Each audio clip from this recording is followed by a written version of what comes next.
Raw, empathy, grace. You are listening to The Brave Files, real stories from people living courageously. You can listen to the show anywhere you enjoy podcasts, and we'd love for you to subscribe, rate, and give a review on Apple Podcasts. It really does make a difference, and we appreciate it. Now here's your host, Heather Vickery. Hi, everybody. It's Heather Vickery, your host here at the Brave Files podcast. Happy Thursday. Please help me welcome Sarah Bachelder to the show. Sarah experienced every parent's nightmare when her oldest son was diagnosed with leukemia at the age of 2.5. While her child battled cancer, Sarah found herself fighting her own battles with trauma, anxiety, and fear. And of course, all of that is to be expected. She came face to face with who she was and who she could be. This led to the understanding that being brave doesn't always look like bravery. I'm really, really happy to welcome you to the show, Sarah. Thank you. I'm happy to be here. Yeah, thank you very much. So you're right when you say a parent's worst nightmare, and there are a number of parents' nightmares available, all of them, I think, surrounding an illness or fear of your child's life. Yeah. So before we go too far, can we just tell everybody your little guy is okay? Yes, he is okay. He is now considered a survivor. Okay. So that's good news. I just want everyone to know that while there's a lot of trauma in the story, this has a happy ending before we get started. So take us back a little bit. And I'm not quite sure how long ago this was now that he's a survivor, thank goodness. But take us back a little bit and tell us what happened. Yeah, we'll actually be hitting our 4-year mark on the August 31st for when he was initially diagnosed. So not too long ago. Okay. So I was 2.5 weeks postpartum with my second Oh my son. gosh. And that's intense. Yeah, it was very intense. So recovering from that, Liam, who is our oldest, he became quite sick. He was very lethargic. He lost his appetite. He had a high fever that just we could not get down. And he became very pale. And for an active 2.5-year-old who was climbing and running everywhere, it was very distressing. And so we took him to see the doctor, and he basically took one look at him and said, "This is very serious. You need to take him to the children's hospital. They will admit him. I don't know what's wrong, but I can't help him." And he said his spleen and his liver were enlarged. And like I said, he was so pale. He had no color in his face.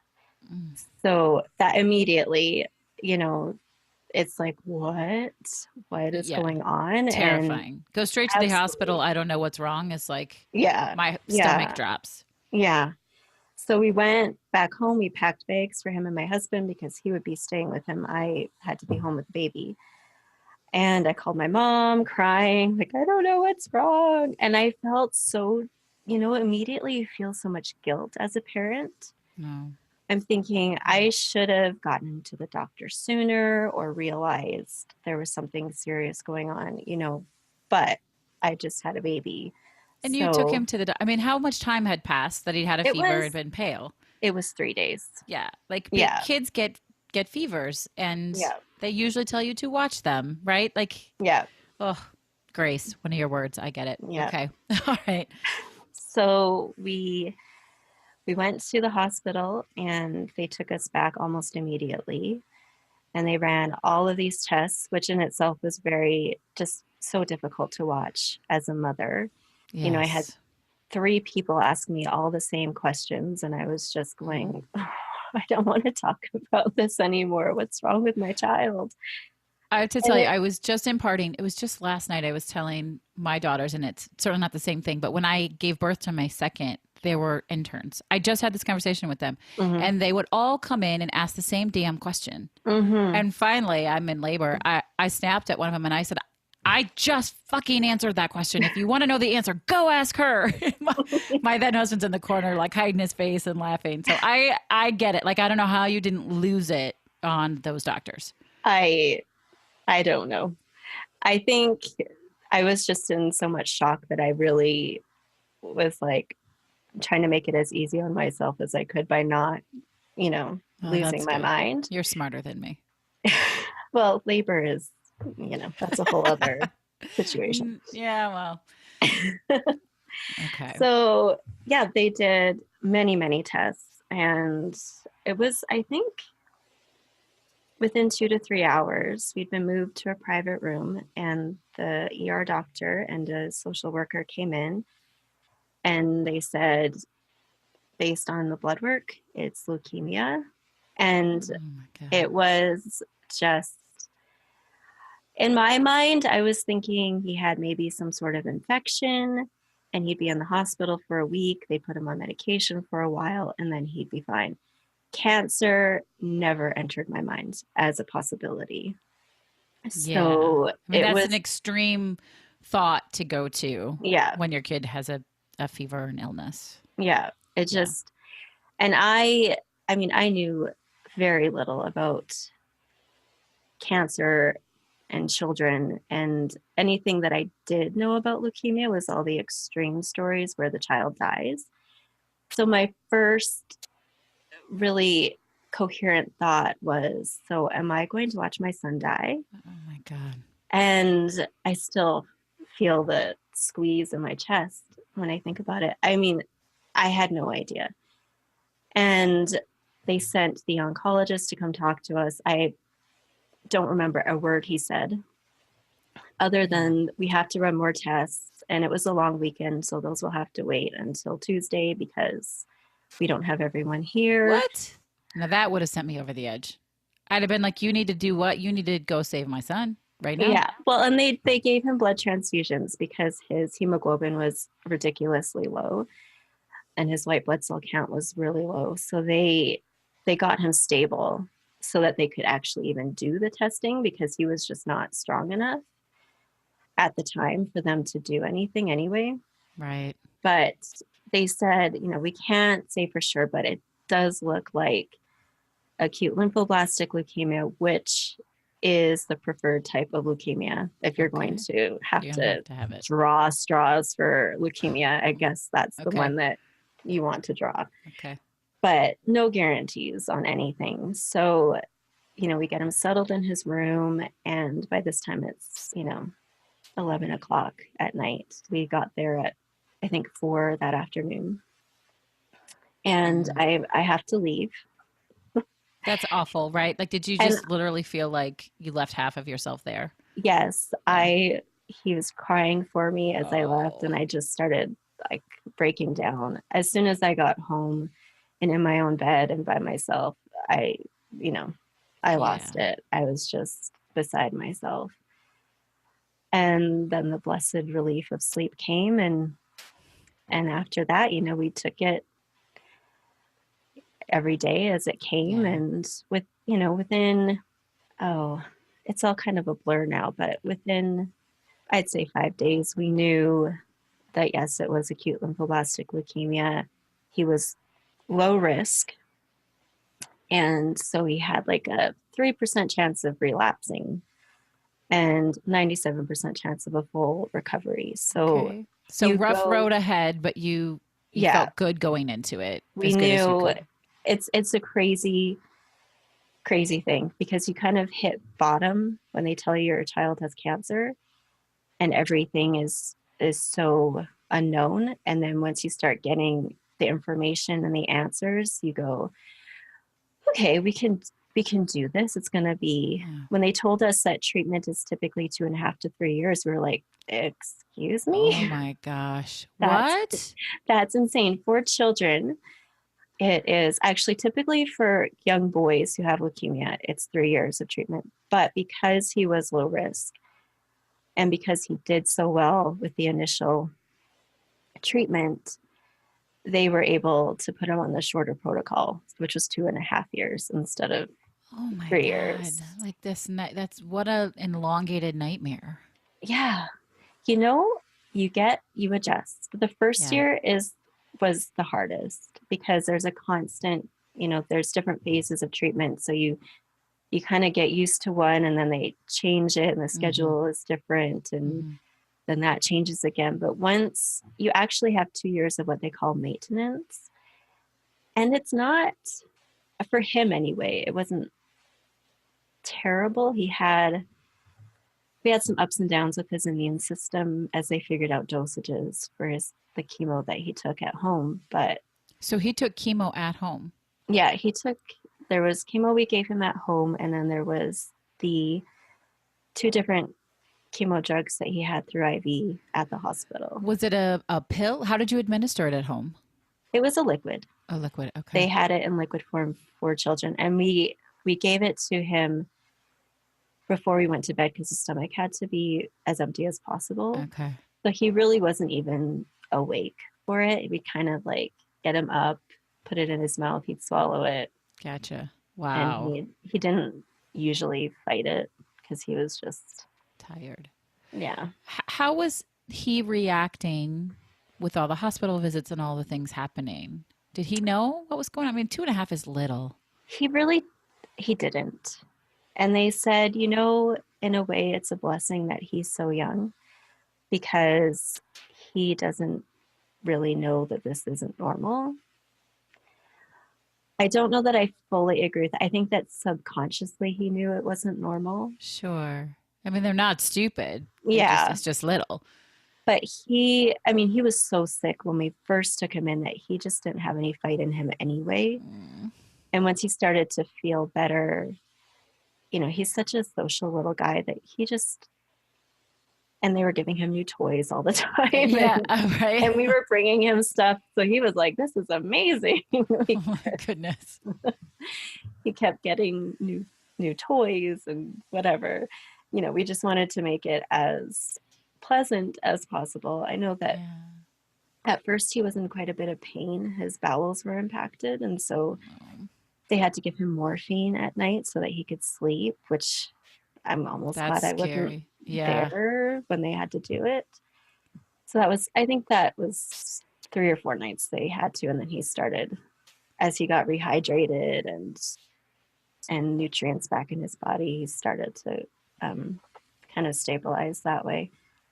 But yeah, it's crazy. I mean, the first time they gave him his IV chemotherapy, you're watching these nurses put on this protective gear to put this thing inside your child's body. And it's like, there's something so wrong with this picture.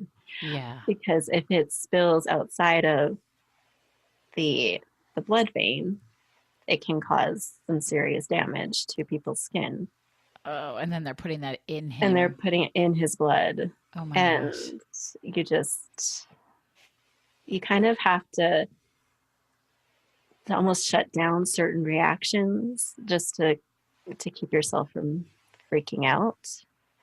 The crazy thing is that eventually just became so normal that I didn't really get fazed by it anymore. But that first time I just almost couldn't watch. It was so hard. I don't know. Yeah. I don't know. I have a daughter who has severe needle phobia. Mm-hmm. She's 12. So, she didn't when she was 2.5. It's different. But her 6'2" father has to physically lay on her to get a shot.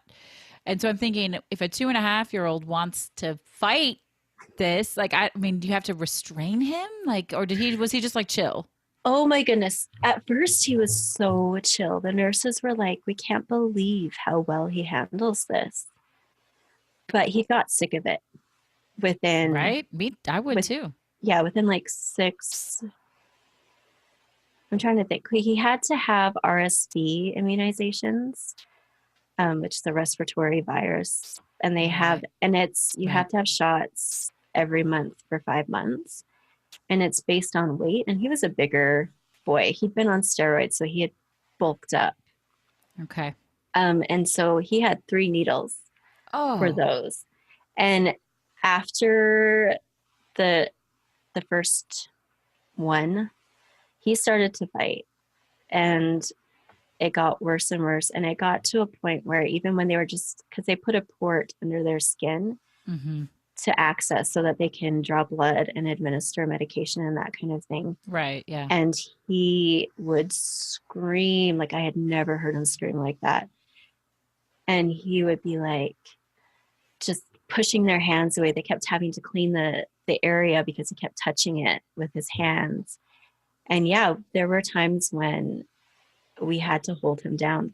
There was one time I was there by myself. My husband tried to come to all of the appointments, but there had been a miscommunication or something, or they'd had to change the appointment and he couldn't get off work. So I was there by myself, and I think I was pregnant with my third at this point. I Oh can't my remember. goodness. I can't remember if I was or not. But it was a day where he had a procedure, and so he had to be sedated, so he couldn't eat. That always made it, Yeah. 10 times worse. Yeah. And so I'm behind him, holding his arms, and I tried to wrap my legs around his legs, but it wasn't working. So I was holding his arms. There was a nurse holding one leg, a nurse holding the other leg, and the nurse that was accessing. And he's just screaming the whole time. And I'm just like trying to hold it together because I felt like awful that I had to do this. And I thought, we've got to figure out how to make this easier on him because it was really stressful, but also easier on us. It was really, really distressing to me and my husband. Yeah. The nurses are like, he can scream if he needs to. It's, but they're used to it. Yeah. Yeah. But for us, I think it was like, I wanted to empower him.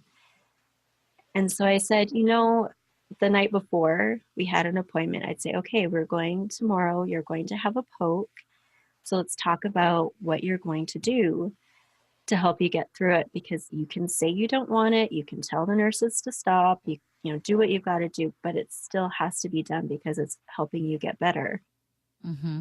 So we would talk, and I said, and remember, it's never as bad as you think it's going to be, because as soon as they were done, he'd go, oh, that wasn't so bad. Yeah. And then, kids are so resilient. So then he goes on and does his thing. And, so I worked on that for a few months, and over time, he found his way to cope, and he stopped fighting, but he still does it. He'll just go, ow, until it's done. And then he's fine. Yeah. Which is, you can live with that. That's yeah. So all of this is happening, and I can't imagine what you and your husband are going through. You're raising a small baby. I can't even believe you got pregnant again with an infant still, right? Like how old was your second child when you got pregnant? He was 13 months old. Oh my God. We know how the two of you were coping. Well, we won't go there. But no, it was by that point he was in maintenance, and everything had really kind of settled down. Okay. And so we felt like, and I was like, I don't really want to be, if you're going to have another baby, I don't want to wait too much longer, because I don't want to be having babies in my 40s. And it wasn't a surprise. It was something that we talked about. Sure. Yeah. Yeah. I wasn't inferring that it was a surprise at all. Yeah. Yeah. So I think that if we had waited till after everything was done, we probably wouldn't have had another child, because things didn't really hit us until he was done chemotherapy for good. Yeah. And that's when everything, I think, caught up with, at least for me, that's how it felt like started to caught up with me. I get that. How it affected me. Even when I get a scare, if a child is hiding underneath the clothes at a Target, right? And I can't find her, and I'm panicked, and I'm looking for her, but I'm calm and I'm cool. And then you find them, and then you start to cry and you get really mad. Yeah. Right. Yeah. Like, this is at a really small scale. So you were going on a really big scale. So what happened? Like, thankfully he went into remission. He's considered a survivor. Yeah. What happens to Sarah then? Oh, I I've described it as I feel like I'm just kind of coming out of shadows and I'm not entirely sure that I want to.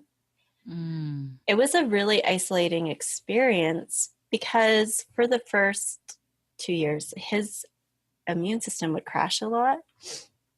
And so Mm. we'd have to keep him home and be really careful. And especially when it was like cold and flu season, I didn't get a lot of time to connect with people outside of home or, go and spend time with friends. Like I didn't get a lot of time away from it to myself. Sure.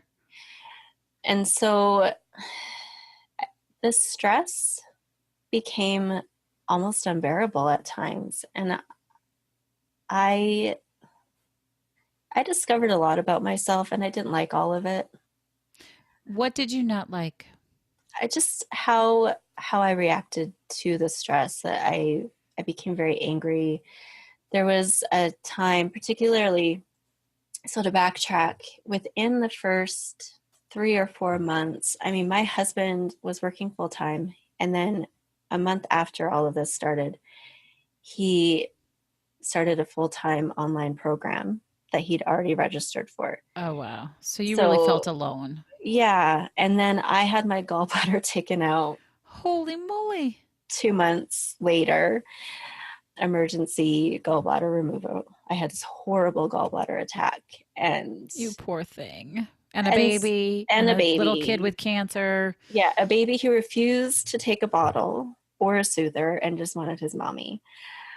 So it was intense, and I became very resentful of the fact that I had no time for me unless I was having a shower. Like that's basically how I felt Yeah. because our baby would not sleep unless he was beside me. So like my physical space had been completely invaded. And And that happens to parents all the time yeah, anyway. And then you add all yeah, of these other things.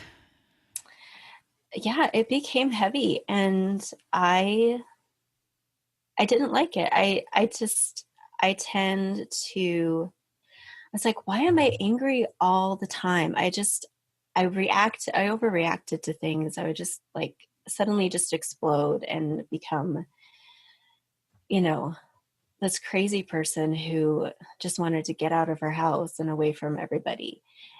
And around that time, as I'm going, what is going on? There was a lot of articles about anxiety showing up in like my Facebook feed and other things. And as I'm Mhm. reading them, it clicked. And I was like, oh, that's what's happening. This is me reacting to the anxiety that I'm feeling that has been Yeah.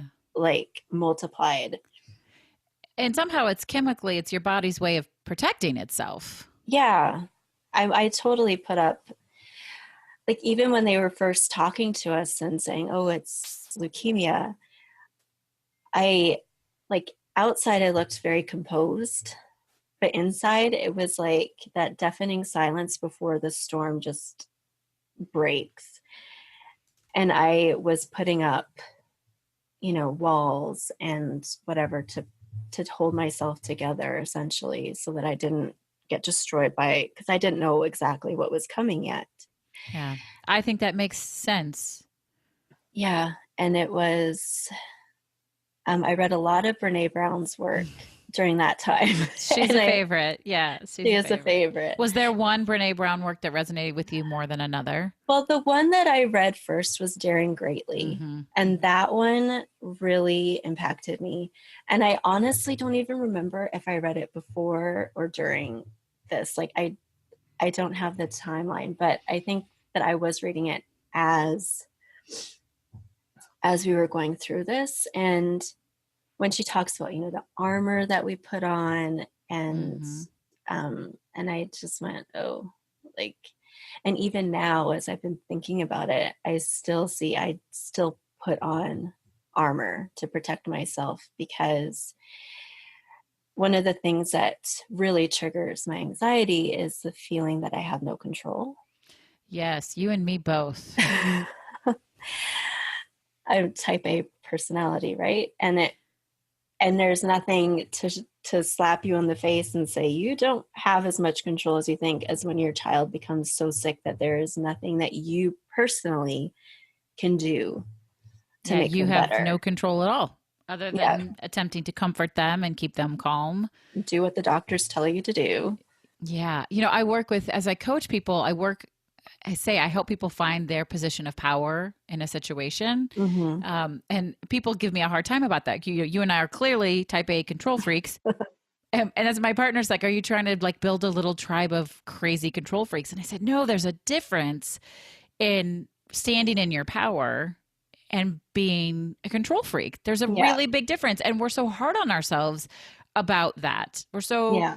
There's this language around it that feels so gross that there should be something wrong with you if you need to be in control all the time or Mm-hmm. if you want to step in your power. And there's just a healthy way to do it and an unhealthy way to do it. And I'm Yeah. hoping, Sarah, have you found your healthy way to step into that power? I'm in the process. I'm in the process of, I think, of recognizing what isn't healthy and what I'm actually doing. Because I think often it looks like I'm trying to control other people, particularly my children. I'm trying to control their behavior.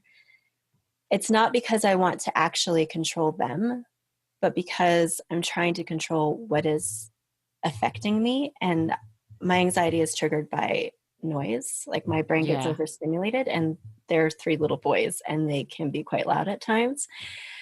So that's an area where I know, okay, I can't stop them from being loud. So how do I manage this? I'm working on setting up boundaries with them. If you want to be loud, you have to go downstairs or go outside, because I can't listen to this without getting upset. Because there are things that you can do Yeah. if you know what your triggers are and what your pain points are. Yeah. So you learned about the things that you didn't like about yourself Mm-hmm. and you started to identify them and sort of work with them. How has your family life, your social life rebounded? Because you had this whole new norm and then you're back to quote unquote normal, but you're not the same. Yeah. How was that adjusted? It varies. I mean, it depends on how I'm doing, like my mental health and my emotional health. Yeah. But I definitely, like, I'm an introvert as well. Like I've always been introverted. So it's not that I want to be around a bunch of people. I feel the desire to connect with, just even just a few people that I know that will be, good friends, that will be able to be support to each other. And I have found that a bit online through a Facebook group that I'm part of, but it doesn't meet the need for that physical Yeah. interaction. I think it's really important to know your need for physical interaction. There's something about in-person energy, even if you are an introvert. Yeah. Yeah. So have you Yeah. found that? Not yet. Not yet. What have you It's done to been try and find it? I don't mean to coach you, but it's been tricky. So we just moved actually this summer. So where we were living before, I was actually starting to connect with some of the women at church, and talking to the other moms when I picked Liam up from kindergarten. So I was getting that to some degree, but then we moved and we're in a different neighborhood, and we're interacting with different people. So it's you sort got to of start over. reestablishing. Yeah, that's Yeah. hard.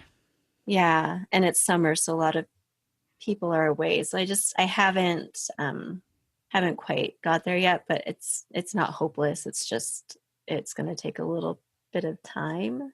So how do you self-care? Ooh.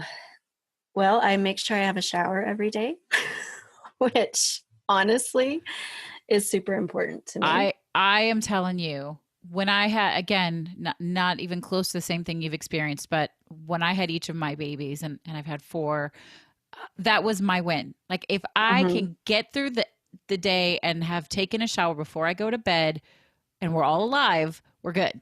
Yeah. I I think totally honor that. it's like lower the expectations a little bit. Like, because one of the things that has been really hard for me is, when expecting your first child, and you have this like idea about what you're going to be like as a mom, and you have all of these plans, and Oh, it's just yeah. this amazing, like you're just going to be this amazing mother. And the world laughs at you. Yeah. I knew well enough to keep it to myself, I think. But, and then, this all happened, and it's like, okay, I'm not the mother that I thought I wanted to be. So I have to learn to love the mother that I am Yes. right now, knowing I don't have to stay this way. It doesn't have to be like this always. I don't always have to, be trying to control my anxiety, and like there are ways to get past that. Absolutely. But it's knowing also our situation, and I don't get out a lot. I have children that are determined that mom puts them to bed, and it can be really hard, and my husband, of course, has his own things that he has to deal with from this. He has his own anxieties and PTSD from Absolutely. it. So I have to be aware of that and supportive of him.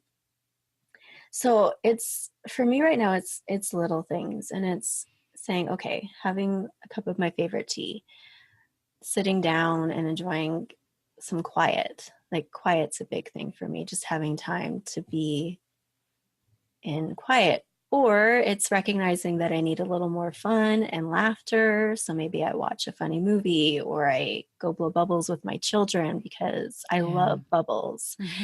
And that part of my child self never grew up from that. It sounds like these are not just self-care, but also maybe is it a little bit celebration there too? Like, yeah. Is there overlap? Oh, yeah, I'm sure there is. I come from a pretty low-key family, so celebrating for me doesn't look like, a big thing. Sure. So when you ask that in your email, like, how do you celebrate success? I was like, oh, I don't know if I'm ever fully cognizant of it. Although if I'm really excited about something, I will tell people, Sure. that I'm close to. I hear that a lot, but I really heard that from, like, you celebrate maybe feeling calm, or celebrate recognizing that your triggers by blowing bubbles, or requesting quiet, or requesting company, right? Like, so there are a lot of ways to celebrate, and stopping to pause and acknowledge that, I think, gives us so much more motivation and energy as we move forward. Mm-hmm. Yeah. Can you tell me, because I could keep talking. I think that it's really important to, I mean, your story is so interesting and heartbreaking, but such a happy ending there. But it's so interesting to focus on how you have changed as a person and what you have learned. We could talk about this for a really long time, but I do not have unlimited time space on this show, unfortunately. But I do want to ask you about the day that Liam, when they said he was in remission and considered a survivor. It was okay. So the way that it works, we knew that he had 2.5 years of treatment. We actually didn't. So like we knew that was coming, but they usually do a 5-year follow-up on a patient in the oncology clinic. So they have 2 years of seeing their oncologist every 2 months, and then a year of every 4 months, and then it's 6 months, and then after 5 years it's once a year, and then they're taken over by survivor clinic. From what I understand, that's how it typically works. Now, Liam finished his chemotherapy a year ago in March, and so we were expecting all of that. Well, after a year of going every 2 months, they said, he's doing so well, let's just switch it to 4 months. Wow. And so he had an appointment in July, and I wasn't there. My husband just takes him. I stay home with the other two. But the doctor was like, so did no one tell you that the survivors clinic is taking over? Wow. And they're like, no. And he goes, okay, well, I don't like to spring things on people, so I'll see him in 6 months. And after that, the survivors clinic, he's like, he's doing so well. His blood work just keeps getting better and better every time. There is no need to continue on the usual schedule Wow. because, so it was like, I mean, it was exciting. It was unexpected and it felt really good. And I think it's a weird place to be because you still, I mean, shifting from the doctor seeing him like once a month Mm-hmm. and having that everything checked to not being seen as often is actually really quite terrifying at first. I can imagine that. Again, the Yeah. only thing I have to compare it to is having my kids, but I remember feeling that going from seeing my doctor Mm-hmm. every week, every 2 weeks, every month, right? And then you're Yeah. like, "Oh, I'm just not supposed to ever see this person again." Like this is Yeah. so weird. It, Yeah. yeah, I get that. And you wanted that confirmation, that confidence that he was okay, Yeah. that they were paying attention, right? Yeah. Yeah. Yeah. But so it was sort of like not this like, oh my gosh, amazing, but it was just, it felt right. I mean, he really is doing so well. And I was really worried about him at first when he started kindergarten because I could see how physically he was behind Yeah. his years. But over the course of the school year, by the end, he was keeping up a lot better. I mean, there are still things that could come up. I mean, they say that every person who's experienced cancer as a child at some point in their adulthood will have chronic health issues of some Mm. kind. How they impact them, we don't know, but it's like across the board, there will be something. I was going to ask that question. And what about his ability to have children? Is there anything with this particular type Um, of cancer? there is, I think he did take a drug that could potentially make that difficult, but of course we won't know Right. For a very long until, time. but there are a lot of people who had cancer as kids who are able to have Yeah. children. Like my Okay. husband's cousin, she had a more aggressive form of leukemia when she was a teenager. She's married, she has kids. Great. Okay. So I'm not, like, I choose not to Yeah. dwell on that too much I'm because with you. until you get there, you just don't know. Absolutely. I so honor in you your awareness of yourself and the things that you didn't want to be that way and Mm-hmm. working to change them. I'm sure that your little guys, because you have 3 sons, right? Yeah. That they are watching that and learning to pay attention to their own cues and your cues and right how to communicate maybe better and that stuff all rubs off on the people around us. Yeah. Well, we're hoping because a couple of them are at an age. Liam is actually like, he's really good at saying, this is how I feel. Yeah. The other two are, I mean, their communication skills are different, but I mean, you definitely see, I think that kids in general, if you don't squash it too much, like they just have that natural instinct, Yeah, whether it's absolutely. through their behavior or, their words or whatever. So for me, it's working on how I respond to them and Yeah. to be more compassionate I feel like that's about it. always the case, right? Like Yeah. I know things get so much worse when I don't take a deep breath and try to stay calm. Like when I Yeah. lose it, it's not a good sign. Like Yeah. they're going to lose it too. And sometimes I lose it. So if you're out there listening going, screw that. You lose it when you're a parent. You do. We You do. do. You do. Yeah, Yeah. we totally do. Sarah, I hate to even end the interview because I think there's so much more we could talk about, but I do want to ask a couple quick questions and we Hmm. do have to wrap it. Yeah. Um, I'm not going to ask you what your biggest struggle was. I've sat here this whole interview thinking, am I going to ask that? I think that the list is probably quite long, Hmm. but I would like to know if you feel like there's a silver lining out of any of this. Is there anything that a lesson that you're glad you now have or a gift that you're glad you now have? Yes. So I found that once I started to kind of get out of my own experience, like, and look around and meeting other families that were going through their own struggles with their child's diagnosis. I mean, there's so many different kinds of cancer. Getting to know their stories, it unlocked a natural instinct for empathy in me that I think that I had sort of tucked away because I didn't need it very much in my little sheltered life. And it's hard, and I'm still figuring out how to effectively use it without being overwhelmed by it, because that's another thing that my kids have all Yeah. these big emotions and I end up feeling their I emotions. I get that for And sure. Being an empath is hard, and learning how to yeah, manage that is really challenging. but I am so grateful for it at the same time, because it allows me to connect, or it gives the opportunity to connect and to really stop and think about, okay, what am I going to say to this person in their grief? Yeah. How do I honor what they're going through? And how do I find the ability to sit with them in it? And it was like things that I wish people had done for me. Some people did, Yeah.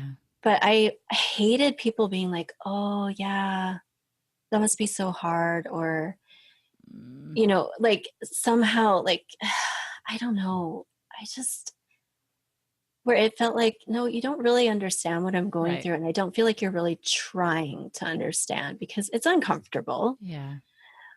But it, yeah, it opened up I think that's this lovely. stream of, like, I can't stop it now. I just have to learn how to use it. Yeah. It's a gift if you can manage it. But there's something really magical when you said that about just being able to sit with someone during Hmm. their struggle and just sit. Not try to make it better. Yeah. Yeah. Yes. Because we're often not looking for a solution or a way to make it better. We just want someone to be in the space with us. Yeah, Yeah. exactly. That's a So gift. yeah, that's a big one for me. Like, and I know that this is a story I need to share. I feel a strong call, if you will, to write about it, but Good I'm for you. hesitant because I know that before I can share the final version, I have to write down Yeah. Are all you of the are you things. journaling? Like how are you getting these thoughts out? I sporadically journal. I, you know, when, just thinking about courage and, the Brave Files, and I was thinking about how one of the things that I resist the most and almost scares me the most is writing, but it's also one of the things that helps me feel the most Mhm. courageous. And also, like, telling my story.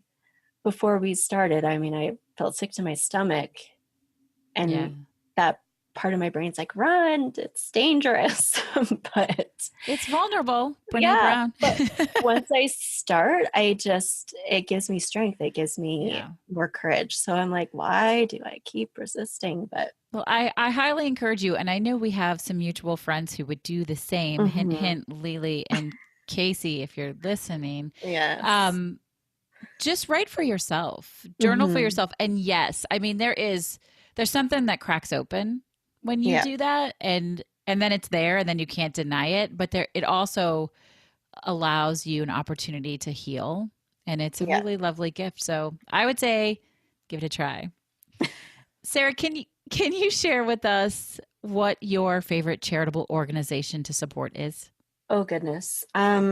Anything related to support and research for pediatric cancer, but there is an organization in our province, I'm in Canada, called Kids Cancer Care, and they have done so much for families and children who are dealing with cancer who have been impacted in any way by it. So I would say they're at the top of Okay. my list. Yeah, thank you. I would have guessed maybe that it had something to do with pediatric cancer. Yes. There are a lot of organizations. If you want to get to know this one that Sarah has shared with us, do so. But support your local organizations, especially the ones. I mean, I have sadly a number of friends who um, are dealing with this, and Hmm. there are so many organizations that are literally out there caring for siblings and helping with transportation and putting food in the hospital waiting rooms and all of these things, and they cannot survive without support. So Absolutely. find your local organization, and whether you go out for a day and volunteer, if you have some money to give, some time to spend, or just share that they exist with your friends, Facebook, wherever, however, please do that. That's how we make our community stronger and better. Goodness. Sarah, will you share your 3 words with us one last time? Yes. Raw, empathy, grace. I never talk about this part of it. Typically people come into the show and they kind of have their 3 words. And Sarah, you were like, whoa, I got a lot of words, a lot of words. And so we sort of talked about them, and you identified that these were the 3 most powerful. Can you talk about raw and what that means when you say that? Because I had to allow my experience to be raw. It is so important to me to not idealize the experience of a parent whose child has cancer. Yeah. I think that sometimes happens. We are hesitant to share the really hard parts of it with people outside of that world, because we don't want to cause them pain or make them uncomfortable. But to me, it is so, so important, whether I do it for friends of people whose children have cancer, or for parents just coming into the experience, that it's not like having a child with cancer did not automatically make me this amazing parent. It brought out some of the worst aspects of my parenting. And I think that's why raw is so powerful, because we don't want to idealize or romanticize the experience in any way. Thank you for that. Thank you for that. Almost giving people permission for it to not just be okay. I really, like you said, it didn't make me an amazing parent. It maybe made you a more aware parent. Yes, absolutely. absolutely. That's a gift. Yeah. Empathy we get because you've identified that you are an empath, and I really think there's a lot of power in that. And grace, and that is a word. That is a word that I've used for years. Once I discovered for myself the idea of giving myself grace, like I'm going to be okay with this because I'm doing what I can. This is what I have to offer. Giving other people grace, this is what they have to offer. It's all going to be okay. For you, what does that mean, the word grace? It is about giving myself grace and accepting grace for myself, really. I started doing the word of the year around this time.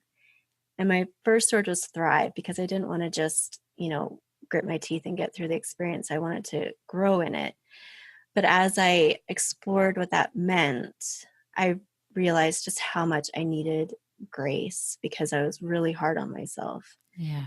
For just for how the experience affected me, things I didn't have control over necessarily. And so that it became so necessary to be able to heal even. So what does that mean for you to give yourself grace?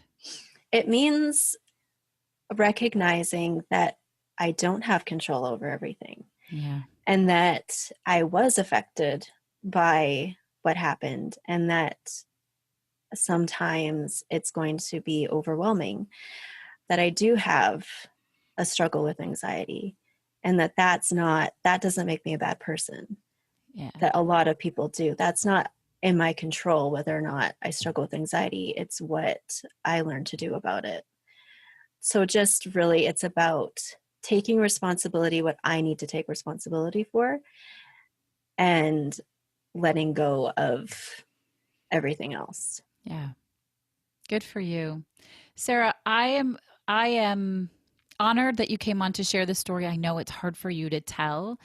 It's got to be so painful still to go through it. And I know you just said you don't want people to say that, but I honor that you're on the other side, and yet there's still so much, and you're processing, and you are giving yourself grace, which gives people around you permission to learn what that means, and to give themselves grace. And I think there were just a lot of lovely gifts in this interview for me and for our listeners. Our story doesn't define us, right? And No. you learn a lot. If you're willing to learn a lot, everything that pops up, good or bad, has a gift. And you can just move forward and do what you can with the information that you have, right? Yes, exactly. So, Information is empowering. For sure. information and knowledge is power. Yes, Yeah. absolutely. Well, I know this was out of your comfort zone. And I always say everything you really want is just on the other side of uncomfortable. So I hope that you'll keep telling the story. I hope you'll write about it. I look forward to reading it. Thank you so, so much for coming on and sharing this with us today. Thank you. This has been wonderful. All right, everybody, that's it for today. This is Heather Vickery reminding you, as always, to choose bravely. The Brave Files is proudly supported by Audible. If you enjoy listening to podcasts, you're sure to love listening to your favorite books on Audible. Get your free 30-day trial, complete with a credit for a free audiobook download today, simply by visiting audibletrial.com/thebravefiles. Again, that's visiting audibletrial.com/thebravefiles.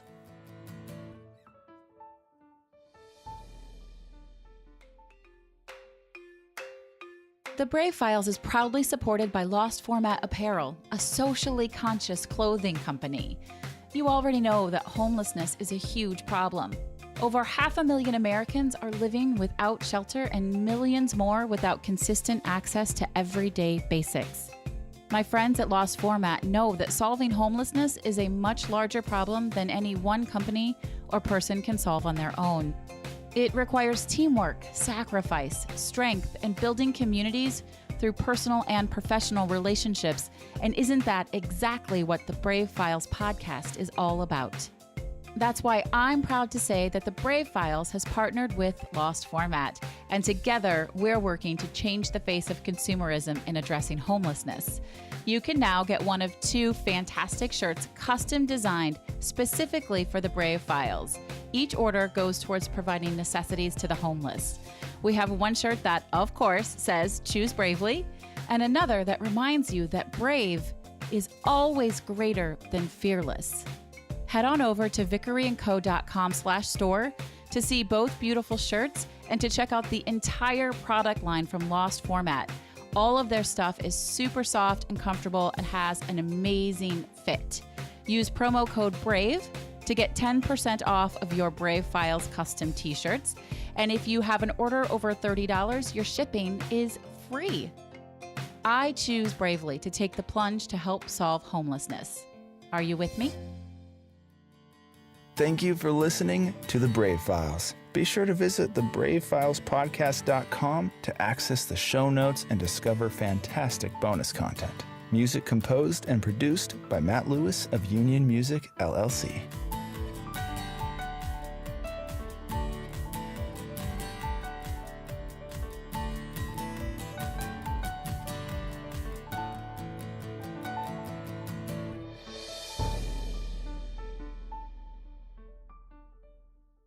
Special thanks to our editor and audio mix expert, Andrew Olson. I am eternally grateful for all that he does to make each week sound so fantastic. You can hear more of Andrew's work at findandrewolson.com.